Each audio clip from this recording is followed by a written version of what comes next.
यहाँहरू सबैलाई नमस्ते। आज हामी यो वाकिङको क्रममा यो हुलाकी मार्ग यो सिसुवा सिसाघाट मार्ग पनि भन्छ। पछिल्लो समयमा हामी यो वाकिङको क्रममा हामी यहाँ आइपुगेका छौँ र अहिले हामी यतिखेर यो खुदीभन्दा तल छौँ, 12 चोक भन्दो रहेछ यसलाई।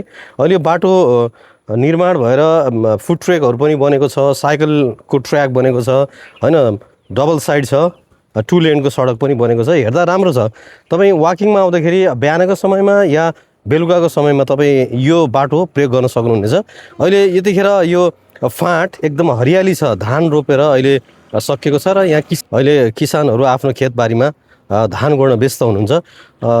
हिँडाइ स्वास्थ्यको लागि निकै लाभदायक हुन्छ। मैले अघिल्लो अङ्कमा पनि यहाँलाई भनेको थिएँ, शारीरिक व्यायाम चाहे त्यो तपाईँ हिँडेर गर्नुहोस् या जिम गएर गर्नुहोस्, एक्सर्साइज या जुनसुकै एक्सर्साइज गर्नुहोस्, अलिकति थोरै परिश्रम गरेर तपाईँले पसिना निकाल्नुहुन्छ, साथसाथै त्यसले शरीरलाई फाइदा त गर्छ नै।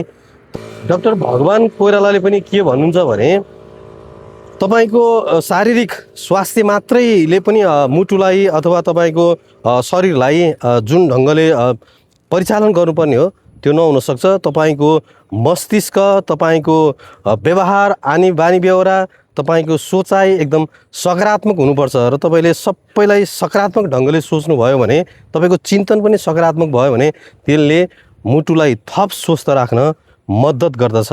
डाक्टर भगवान कोइरालाले भन्नुभएको छ, तपाईँ कसैलाई छिर्के हान्ने, कसैलाई दुर्व्यवहार गर्ने, कसैलाई होच्याउने यस्ता खालका गतिविधिले उसलाई पनि नकारात्मक प्रभाव पर्छ र तपाईँमा पनि नकारात्मक प्रभाव छ भन्ने नै रहन्छ। यसरी हेर्ने हो भने त्यो भएको कारणले पनि कसैलाई छिर्के हान्ने कामबाट कसैप्रति डाहा ईर्ष्या यो नगर्नुहोला।